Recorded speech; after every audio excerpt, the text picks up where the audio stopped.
what is happening right now between Iran and the United States, the war that we were talking about it before.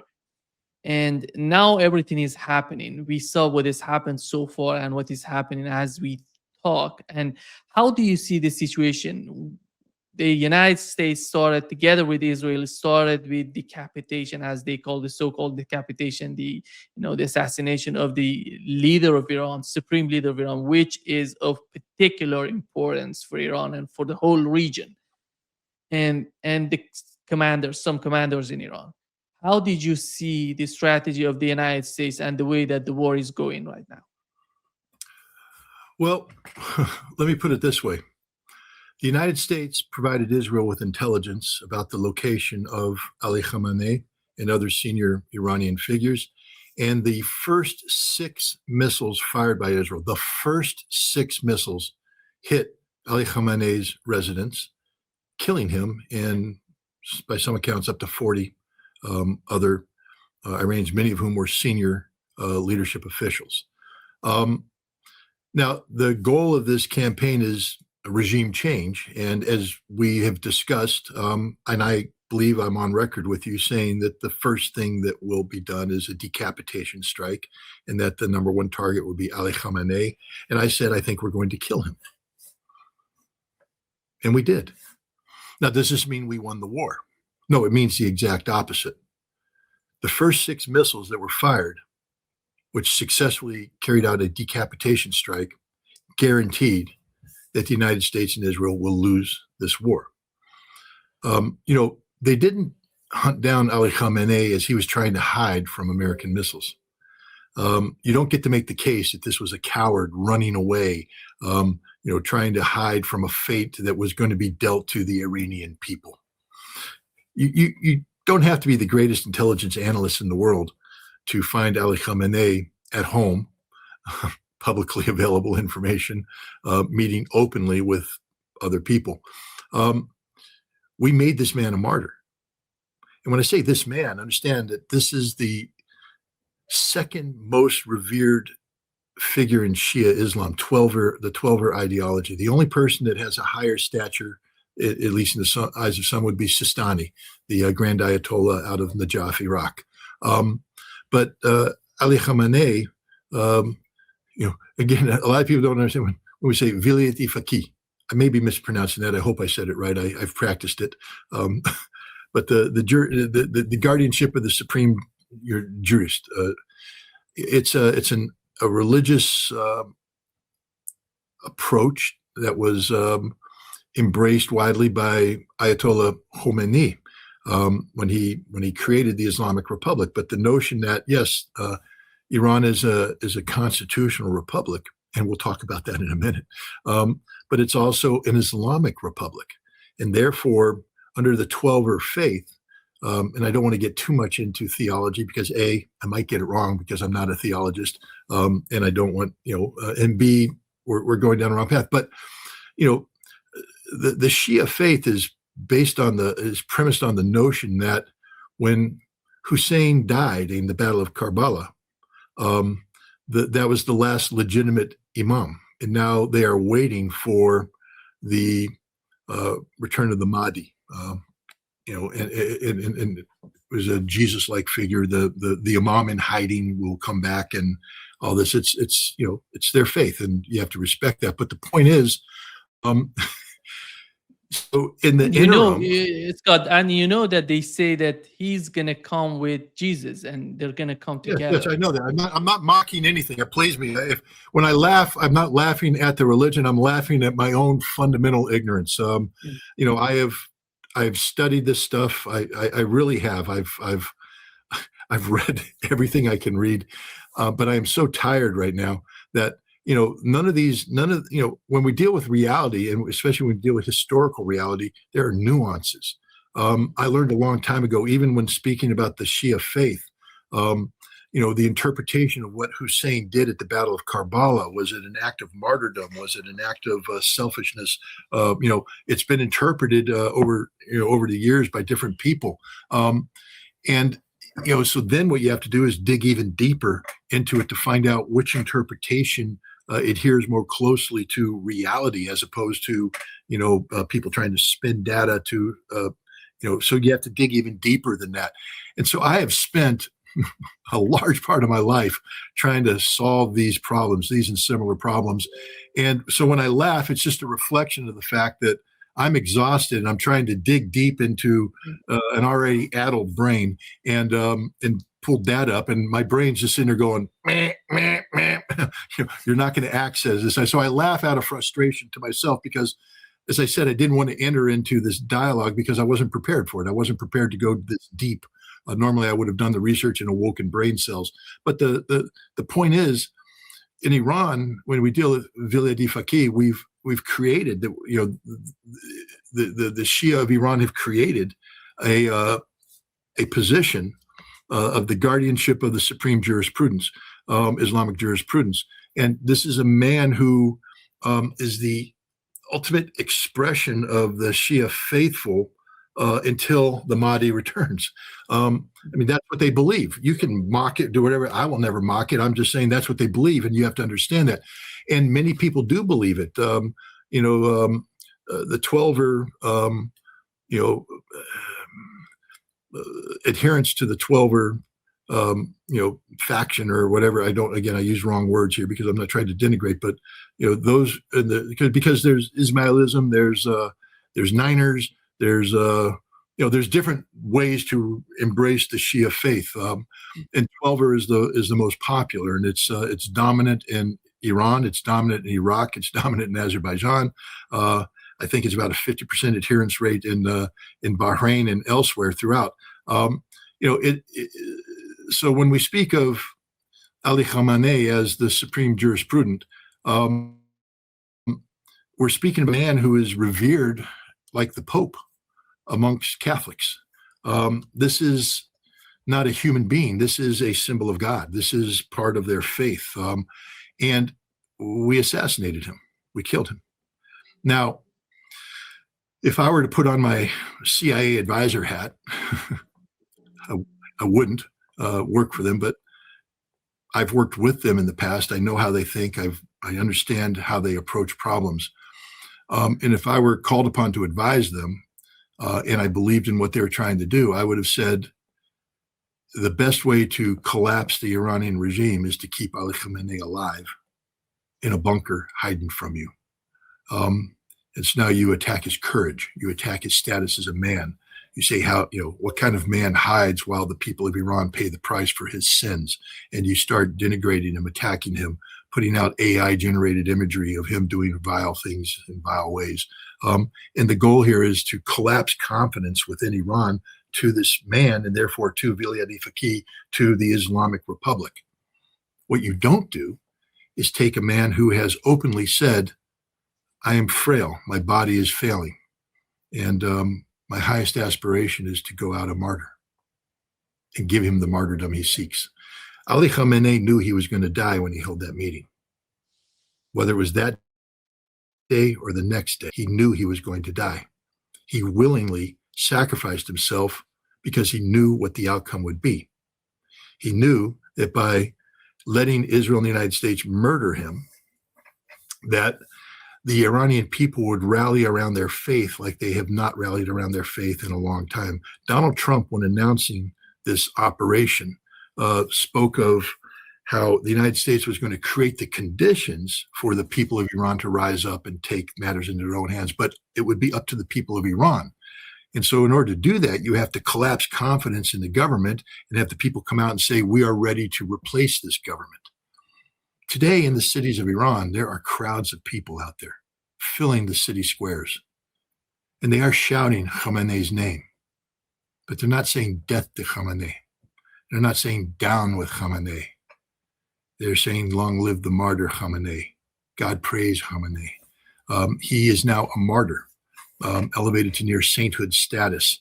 And the Iranian people are rallying around him, and they're rallying around the cause of the Islamic Republic. We lost the war the moment we dropped those bombs or those missiles on Ali Khamenei's home. And that's what's happening right now. Everything else is just noise, because this is a regime change operation. And it was predicated on the notion that we would decapitate the regime physically. but we don't understand the true nature of this regime. It is an Islamic republic. As we speak, constitutionally, the Islamic Republic, this constitutional republic, this product of one of the most meaningful democratic exercises or expressions in the Middle East. Iran is the most legitimate democracy in the Middle East, the most legitimate democracy in the Middle East. And they have a government that adheres to the Constitution. Ali Khamenei is dead. Constitutionally, the president, the head of the judiciary, and a Islamic jurist selected by the Assembly of Experts create an emergency council.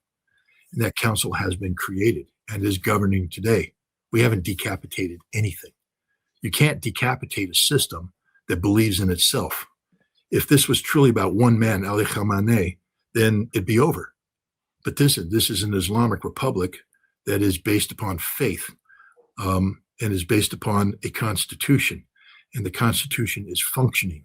And they have a replacement to fill the position of supreme jurisprudence until the Assembly of Experts selects another man. This is the way the system works. The Iranian system is working. So we've achieved nothing. We have decapitated nothing. We are focused on personalities while we disrespect the reality that the Islamic Republic is a system of faith, a system of laws founded in the Constitution. Maybe we, the American people who live in what is ostensibly supposed to be a constitutional republic, we have lost faith with our Constitution. We no longer function as a republic. Therefore, we're not in a position to recognize when a people who haven't lost faith with who they are and what they are adhere to their constitutional norms, values, and standards. And that's what the people of Iran are doing today. The streets are not filling with people seeking to be empowered by the vile perfidy of the United States and Israel. They're filled with people who are rallying around the cause of Iran, around the cause of the Islamic Republic, around their faith. And they will never be defeated. Yeah. Scott, the war is happening, the Iranian response started with the Arab states, with the Persian Gulf and Arab states, and then expanded to Israel as well. It seems that the attacks are intensifying in the direction of Israel as time goes by. The major, because they wanted somehow to neutralize Arab states, then go after Israel. They started with that. And here is what General Petraeus said on CNN, is his assessment of that.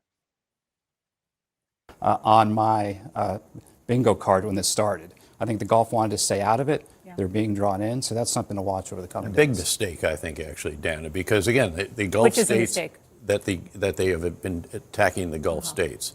The Gulf states wanted to stay out of it, as Brett said. So they did not even allow us to use their bases in a number of cases. Now they're into it. They've been attacked, and not just our bases, but civilian areas as well. And so they're going to take place now with the defensive measures. As Brett mentioned, we have aircraft in the sky now. I'm sure they're being integrated by the Combined Air Operations Center. And if that continues, they're going to probably take further measures. I want to talk about what do the Arab states in the Persian Gulf have to go against Iran? Because they were begging to Iranian officials, let us hit some locations in the desert, and because we have to show something. Iran said, no, if you do that, you're going to be destroyed. This is the communication between the Arab states and Iran. And what is your understanding of that? Well, first of all, David Petraeus is one of the dumbest men that walked the face of the earth. He should never have gotten 4 stars, let alone be the director of the CIA. He's a disgrace. And he just shows his ignorance of things. The Gulf Arab states were hit not because they're innocent, but because they're guilty. They provided basing for the United States of America that helped set up this conflict. And even though the United States may have temporarily withdrawn troops, there's still infrastructure in place that's plugged into an overall system. For instance, we may not have aircraft at Al Udeid Air Base in Qatar, but we do have a $1.1 billion, or I should say we had a $1.1 billion advanced radar system that was designed to detect Iranian missiles as they launched and feed that detection data into the ballistic missile defense system, protecting Israel and other air bases. So it is a party to the conflict. And the Qatari government didn't insist on it being shut down, dismantled, removed. It operated. The same thing holds with Kuwait. The same thing holds with Bahrain. The same thing holds with the United Arab Emirates. All these places that have been attacked are places that are home to American military installations that have an ongoing role. It's not an active role. And there are other things too. According to some reports, a CIA base of operations in Dubai has been struck because the CIA is actively, again, if people understand the region, I know you do, Dubai is a center of smuggling into and out of Iran. And the CIA is very active in using these smuggling routes to get resources in and out of Iran. So we have a major base there that talks to these Dow operators, that does this, coordinates with the United Arab Emirates government on anti-Iranian operations. The other thing is the Iranians know full well that while these nations were saying you can't use our airspace, you can't use this, behind their backs they were telling the United States, if you're going to attack Iran, kill Iran, finish Iran, get rid of the Iranian regime. And so they were punished. They were punished up front. And it's a signal that we can punish you. Now, the funny thing, again, Petraeus just shows his absolute ignorance. They have aircraft in the air, and they will integrate with the Combined Operations Center and be flown. David, do you think that the Saudi Air Force is capable of launching a penetration mission into Iran and effectively striking targets? What targets would you give the Saudi Air Force? Because I can guarantee you this, those targets won't be hit, they won't be destroyed, the Saudi Air Force cannot perform. Just ask the Houthi, just ask the Yemeni. Saudi's been bombing the crap out of them since 2014 and achieved nothing because they're not very good. We gave them advanced aircraft, they're not very good. And now we're going to allow these Saudis to interfere with our air campaign, be disruptive of our air campaign? I think not. We've been down this road before. I just want to remind your audience, I've been there, done that, and I have the T-shirt, meaning that during the Gulf War, when Iraqi missiles started striking Gulf Arab states, these states were insistent on being allowed to participate in punitive attacks against Iraq for their national pride. And when we let them, they just screwed it up. I mean, we're talking about getting shot down because they're not very good.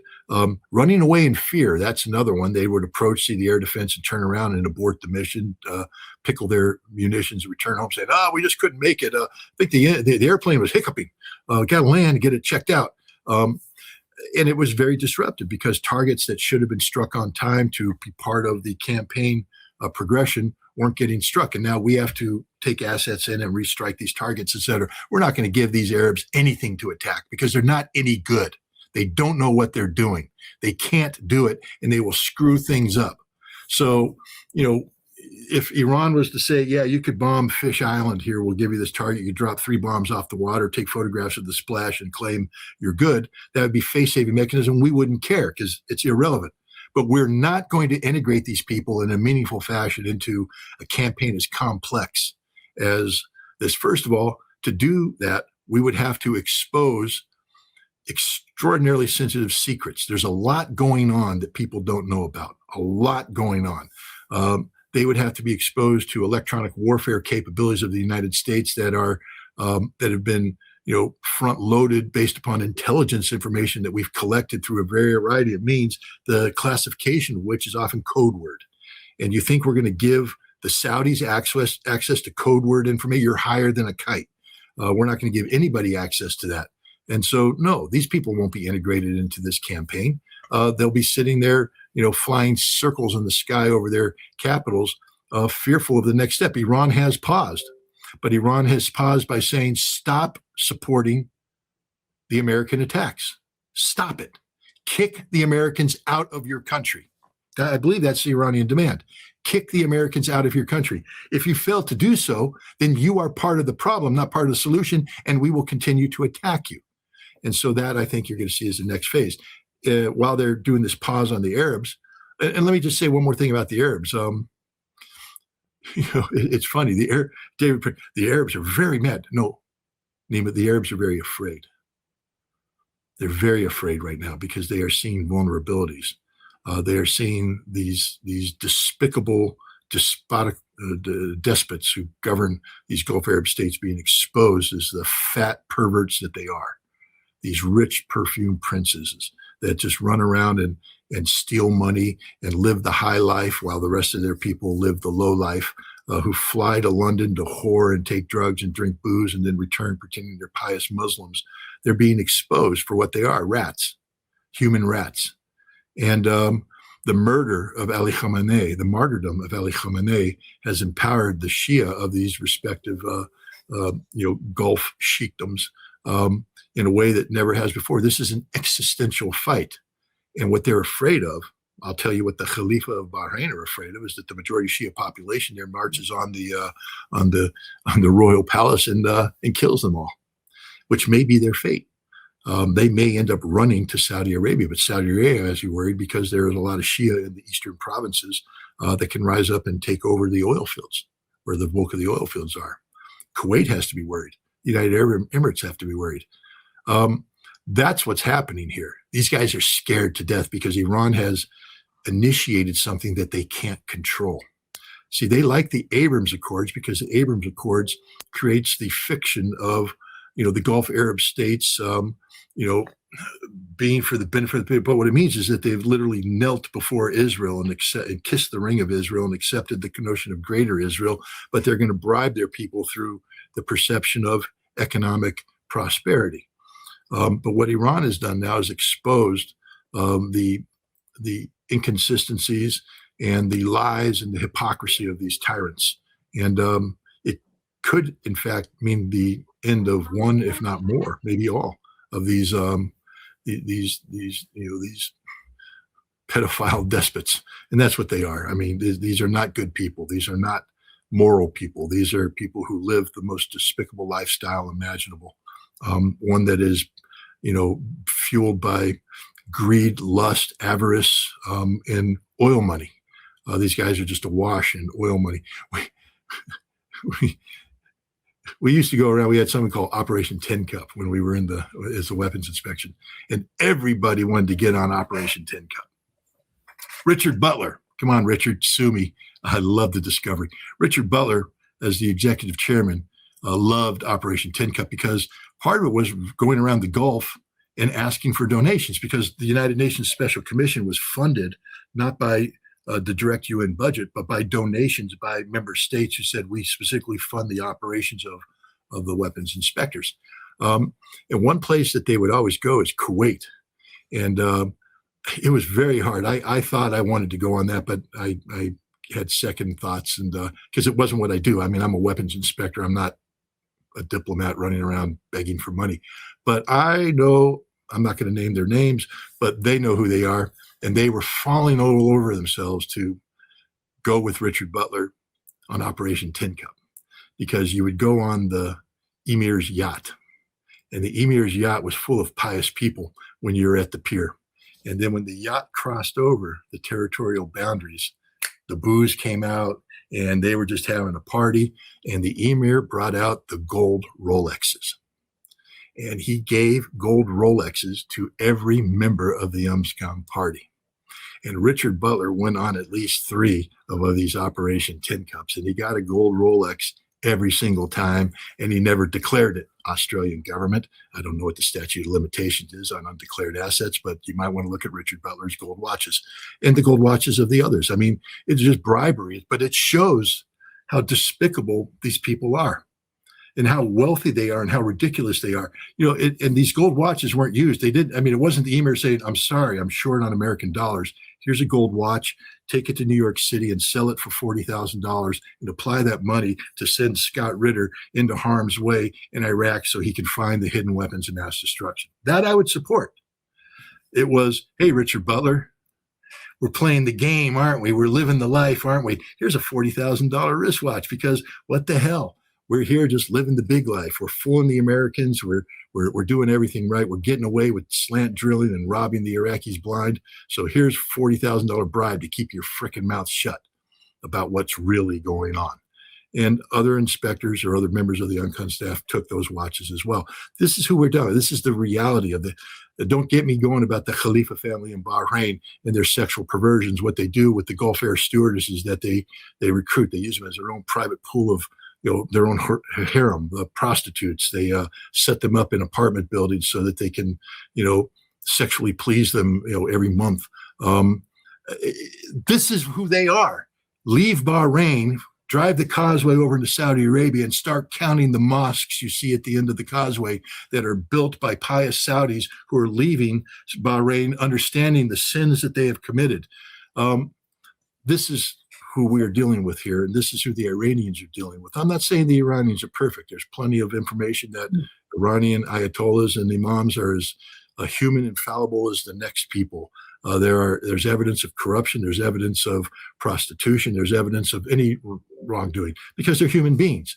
But the Islamic Republic of Iran is not systemically flawed like the Saudi kingdom, the kingdom of Saudi Arabia. The Iranians are pious people. Look at Ahmadinejad, who apparently was killed, by the way, the former president. He was living the most humble life possible. I mean, this is a man who could have empowered himself with riches, and he was living the life of a simple pensioner, minding his own business. He was murdered by the Israelis and by the Americans because they're angry at the role he played in getting the Iranian nuclear program up to where it was. He's the guy that was the president when all of the breakthroughs took place. So they murdered him because they're angry at him for doing that which he was legally allowed to do. They murdered him. But this wasn't a man who was sitting in retirement surrounded by pretty women and drinking booze on the side. This is a pious man who was living the life of a pious pensioner, a simple life. And we murdered him. We murdered him. We murdered him. The Iranians are literally a step above the Gulf Arab nations. I'm not picking on the Arab people themselves. I would never do that. But what I am saying is that the Arab people have allowed themselves to be governed by these despicable monarchies for far too long. These monarchies that have nothing to do with democracy, nothing to do with serving the people, but exploiting the natural resources of their countries for their own personal benefits.